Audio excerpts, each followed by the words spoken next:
အားလုံးမင်္ဂလာပါခင်ဗျာ Welcome back to the next YouTube channel မှာပြန်လည်ကြိုဆိုလိုက်ပါတယ်ခင်ဗျာဒီတစ်ပတ်ကျွန်တော်တင်ဆက်ပေးသွားမယ့်အကြောင်းအရာလေးကတော့အရန်ကိုလှပပြီးရှင်သက်ရှုမောဝယ်ရာအလှတရားတွေနဲ့ပြည့်စုံနေတဲ့တောင်နိုင်ငံနဲ့ကြောက်ကဘာတွေဘောကလက်သမီးတိုင်းပြည်လေးရှိတာအရက်ဒေတာကိုတင်ဆက်ပေးသွားမှာပဲဖြစ်ပါတယ်ခင်ဗျာဒီလိုတာယာလှပပြီးတောင်နိုင်ငံနဲ့ကြောက်ကဘာတွေဘောမှာတိဆောက်ထားပြီးဟန်ကြီးလောက်ထားတဲ့အိမ်လေးတွေရဲ့ဒေသခံတွေရဲ့လူနေမှုဘဝနဲ့ခရီးသွားများအတွက်ဆွဲဆောင်မှုနဲ့ tourist attraction အပြည့်ရှိနေတဲ့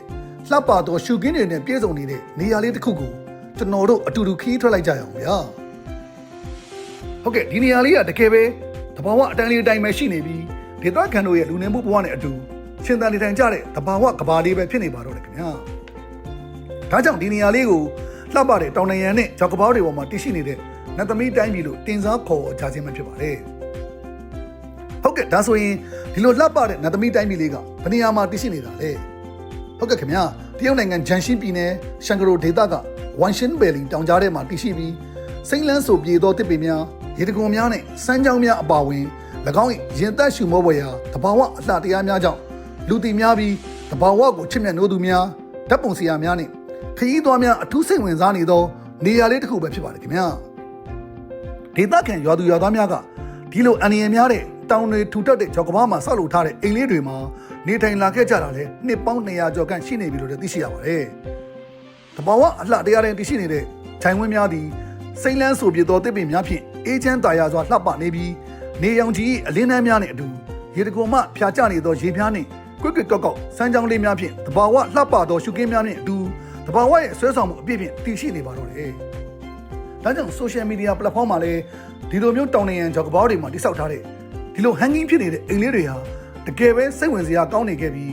special ဖြစ်နေပါတော့တယ်။ဘာကြောင့် special ဖြစ်နေရသလဲဆိုရင်တောင်ကျောတစ်လျှောက်ငှက်ကြည့်လို့ရတဲ့ back view area နေရာလေးတွေလည်းရှိသလိုဒီလိုတောင်ကြားတွေကမြင်မားတဲ့တောင်နိုင်ငံကြောက်ကဘာတွေမှာဆောက်လုပ်ထားတဲ့အိမ်လေးတွေမှာလည်းခရီးသွားဧည့်သည်များတဲခုနေလို့ရတဲ့ထူးခြားတဲ့ခန်းစားမှုကိုအမှန်တကယ်ရရှိစေမှာပဲဖြစ်ပါတယ်ခင်ဗျာ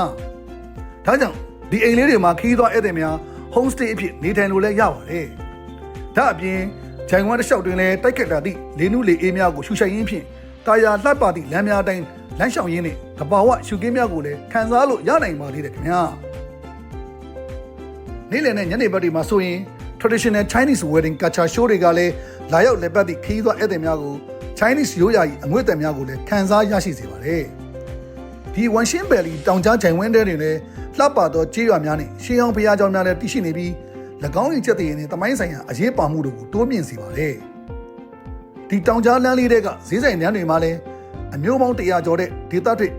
authentic ရိုးရာအစားအသောက်များစွာကိုမိဆန်းခံစားနိုင်ပါသေးတယ်ခင်ဗျာ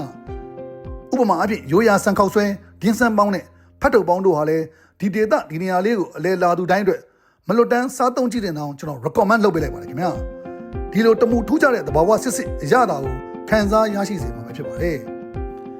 အမှုပညာပြောင်မြောက်စွာတောင်ကြားလမ်းတွေနဲ့တောင်နိုင်ငံကြောက်ကဘာတွေမှာဆောက်လုပ်ထားတဲ့အိမ်လေးတွေအားလုံးဟာအဝါရောင်ရှိသောတစ်သားများနဲ့ဆောက်လုပ်ထားပြီးအမဲရောင်ရှိသောခေါင်မိုးများဖြင့်လှပစွာအုံမိုးထားပါတယ်။ဒါကြောင့်ယူနစ်လေးလိုဖြစ်နေပြီးရှေ့ကျတဲ့ Asian style လက်ရအတိုင်းပဲဖြစ်နေပါတော့တယ်။ဒီလိုဒေသအတွက်ပစ္စည်းများကိုသာအသုံးပြု၍ဆောက်လုပ်ထားသဖြင့်နွေရာသီလိုပူအိုက်တဲ့အချိန်တွေမှာတော့နေထိုင်ရတာအေးချမ်းနေပါတယ်ဗျာ။အရင်တုန်းကဒီဒေသမှာမိုင်းတွင်းတွေတူးတာတွေရှိခဲ့တာကြောင့်တောင်နိုင်ငံတွေပျက်စီးခဲ့ရပါတယ်။အခုခါမှာတော့မိုင်းတူတာတွေကိုတားမြစ်လိုက်ပြီးတီးတန့်သဘာဝဆိုင်တဲ့နေရာလေးတစ်ခုဖြစ်ဖန်တီးလို့ထားပါတယ်ဒီဝမ်ရှင်းဘယ်လီတောင်ကြားတဲ့ကဝင်းဘယ်လီ home stay မှာတညတာတဲခုမယ်ဆိုရင်ဟိုတယ်ခန်းကတယောက်ကို US ဒေါ်လာ$48လောက်ပဲကျတင်မှာဖြစ်ပြီးတကယ်ပဲပေးရတာနဲ့တန်တဲ့ facility နဲ့အတူတဘာဝအလှတရားတွေကိုခံစားရရှိမှာဖြစ်ပါတယ် home stay တွင် juice bar ကိုလည်း provide လုပ်ပေးထားတာတွေ့ရသလိုဟိုတယ်မှာထူးခြားတာကတော့အခန်းထဲမှာဆိုရင်huge monitor TV screen အကြီးကြီးကိုလည်းတက်ဆင်ထားပြီးတကယ်ပဲဆွဲဆောင်အားကောင်းလာပါခင်ဗျာဟုတ်ကဲ့ခင်ဗျာဒါဆိုရင်နတ်သမီးတိုင်းပြည်လိုတင်စားခေါ်ဝေါ်နေတဲ့ဝမ်ရှင်းဘယ်လီတောင်ကြားကိုဘယ်လိုသွားရောက်ရမလဲခင်ဗျာတရုတ်ပြည်နယ်ဟန်ဆူ East Station ကနေ high speed train ရထားစီးပြီးဝမ်ရှင်းဘယ်လီကိုရထားနဲ့သွားလို့ရပါတယ် train ticket ကတော့ US ဒေါ်လာ$22လောက်ကျမှာပဲဖြစ်ပါတယ်ဒီနေ့မှာရထား3ချိန်ထွက်တယ်လို့လည်းသိရပါတယ်ကြာချိန်ကတော့2နာရီလောက်ရထားစီးရနိုင်ပါတယ်ပထမဆုံး high speed train နဲ့အတူဟန်ဆူကနေပြီးတော့ရှန်ကာရို station ကိုသွားရမှာဖြစ်ပြီးရှန်ကာရို station မှာတစ်ဆင့်ဘတ်ကားဖြင့်တော့၎င်းတက်စီဖြင့်တော့၎င်း ဝန်ရှင်းဘယ်လီတောင်ကြားကိုတွားရမှာပဲဖြစ်ပါတယ်ဘတ်စကားစီးချိန်ကြာချိန်ကတော့တနာရီလောက်ကားစီးပြီးမှဝန်ရှင်းဘယ်လီတောင်ကြားကိုရောက်မှာပဲဖြစ်ပါတယ်ခင်ဗျာဘတ်စကားကတော့တယောက်ကို US ဒေါ်လာ$4လောက်ကျမှာဖြစ်ပါတယ်ဒီနေရာမှာကျွန်တော်တစ်ချက်သတိပေးချင်တာကတော့လက်မှတ်ဝယ်ယူရမည့်နေရာများတွင် digital ပုံများပဲရှိမှဖြစ်တာကြောင့် digital ဘုတ်တွင် English language နဲ့ရေးထားတာမတွေ့ရပဲ Chinese language နဲ့ပဲဖော်ပြတာကိုတွေ့ရမှာဖြစ်ပါတယ်အဲ့တော့ဗျာတရုတ်စာမတက်ရင်တော့အခက်ခဲနည်းနည်းတော့ရှိနိုင်ပါလေအခြားတယောက်ကိုအကူအညီတောင်းပြီးသူကနေ digital ဘုတ်မှာ QR code ကိုဖတ်ပြီးဝယ်မယ်ဆိုရင်တော့အဆင်ပြေသွားနိုင်ပါတယ်ခင်ဗျာဟုတ်ကဲ့ကျွန်တော်တို့အခုယထာလဲစီးပြီးသွားပြီဘတ်စကားလဲစီးပြီးသွားပြီဆိုတော့ဝန်ရှင်းဘယ်လီတောင်ကြားကိုရောက်ပါပြီဒီဝန်ရှင်းဘယ်လီတောင်ကြားတဲ့ကိုဝင်ကြီးကတော့တယောက်ကို US ဒေါ်လာ$19လောက်ဝင်ကြီးပေးရမှာဖြစ်ပြီးညနေ3နာရီလောက်ရောက်ရင်တော့အချိန်ကောင်းလေးပါပဲခင်ဗျာ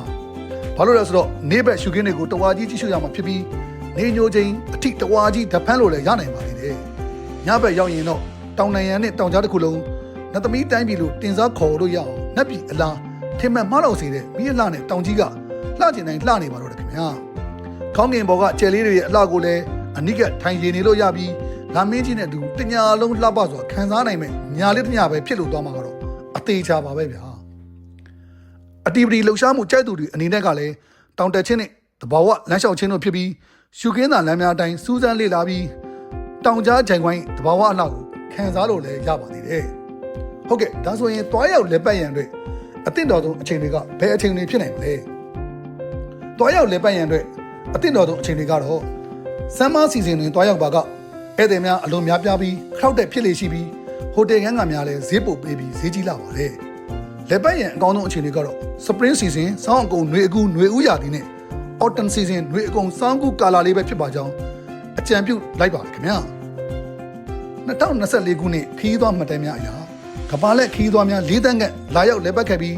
စောက်လို့ရင်းနဲ့ operation တွေအလုပ်ကိုင်အခွင့်အလမ်းပေါင်း6500ခန့်နှစ်စဉ်လိုအပ်လျက်ရှိပါတယ်လူပေါင်း3000ခန့်အလုပ်ကိုင်နဲ့စီးပွားရေးလုပ်ငန်းများလုပ်ကိုင်လျက်ရှိနေသောနေရာဒေသတစ်ခုဖြစ်ကြောင်းလည်းသိရှိရပါတယ်ခင်ဗျာဒါကြောင့်တဘာဝအလှတရားတွေနဲ့ပြည့်စုံနေပြီးတောင်နံရံကြောက်ကဘာတွေပေါ်မှာဆောက်လုပ်ထားတဲ့အိမ်လေးတွေနဲ့ဝန်ရှင်းဘယ်လီတောင်ကြားရှိရာနတ်သမီးတိုင်းပြည်လေးကိုတစ်ခါတစ်ခေါက်တော့ရောက်ဖူးအောင်တွားရောက်လက်ပတ်တင်ပါကြောင်းအကြံပြုတင်ဆက်လိုက်ရပါတယ်ခင်ဗျာဟုတ်ကဲ့ခင်ဗျာနောက်ဆုံးအနေနဲ့ဝန်ရှင်းဘယ်လီနဲ့ပတ်သက်ပြီးရရှိခဲ့တဲ့သတင်းအချက်အလက်တွေအရာဝန်ရှင်းဘယ်လီတွင်အလုတ်ကန်များစွာလိုအပ်လျက်ရှိပြီး China Job Vacancy တွင်လည်းအလုတ်ကန်အခွင့်အလမ်းများအတွက်ရှာဖွေနိုင်ပါတယ် Engineering Job များ F&B နဲ့ Hotel အလုတ်ကန်များအတွက်လည်းအခွင့်အလမ်းကောင်းများစွာရှိနေတယ်လို့လည်းသိရှိရပါတယ်ခင်ဗျာဒီလိုတဘာဝတိုင်းလှပနေပြီးတောတောင်ရင်းကြီးရေတခွန်တွေတောင်တန်းတွေနဲ့ထူးခြားလှပတဲ့နေရာလေးကိုအလဲအပတ်သွားချင်ရင်တော့ခီးသွားဧည့်သည်အများဆုံးလာတဲ့စီစဉ်တွေမှာဆိုရင်ကြိုတင်ပြီးဟိုတယ်အခန်းတွေနဲ့မိမိတဲခိုရမယ့်နေရာလေးတွေကိုကြိုတင်ပို့ကင်ယူထားသင့်ပါတယ်ခင်ဗျာတရုတ်ပြည်က tourist attraction ရှိတဲ့နေရာတွေကိုတွားလည်မယ်ဆိုရင်လည်းတရုတ်ဘာသာစကားအခြေခံလေးတွေကိုတော့ကြိုတင်လေ့လာထားသင့်ပါတယ်ဒီလိုကြိုတင်လေ့လာထားရင်တော့အကောင်းဆုံးပါပဲခင်ဗျာဘာဖြစ်လို့လဲဆိုတော့ဆက်သွယ်ပြောဆိုတဲ့နေရာမှာတကယ်ပဲအသုံးဝင်ပါလိမ့်မယ်အထင်ကရရှိတဲ့နေရာတွေတော်တော်များများမှာလည်း digital ဘုတ်တွေ digital screen တွေနဲ့လမ်းညွှန်တွေကအစတရုတ်ဘာသာစကားကိုပဲအသုံးပြုဖော်ပြထားတာကိုပဲတွေ့ရှိရမှာဖြစ်ကြောင်းကြိုတင်ပြင်ဆင်နိုင်ရန်အကြံပြုလိုက်ရပါတယ်ခင်ဗျာတရုတ်ပြည်ရဲ့ခရီးစဉ်တော်တော်များများဟာကုန်ကျစရိတ်ယူရိုထရစ်တွေလောက်မများပဲတက်တတာနဲ့ခရီးသွားနိုင်လို့ဘတ်ဂျက်ချွေတာရလဲရောက်တယ်လို့နေရာဒေသအသစ်ဆန်းနဲ့တဘာဝစစ်စစ်လှတရားတွေကိုလည်းဒီပြိုင်နဲ့ခန်းစားလို့ရရှိမှာအသေးချာပဲဖြစ်ပါတယ်ခင်ဗျာဟုတ်ကဲ့ကျွန်တော်တို့ရဲ့ next you channel ကိုအားပေးနေတဲ့မိတ်ဆွေများကိုလည်းအထူးပဲကျေးဇူးတင်ရှိပါတယ်နောက်လာမယ့်အပတ်တွေမှာလည်းကောင်းတဲ့ကောင်ဆက်လက်ကြိုးစားသွားပါဦးမယ်ခင်ဗျာ Thank you for watching please like and do subscribe thank you see you again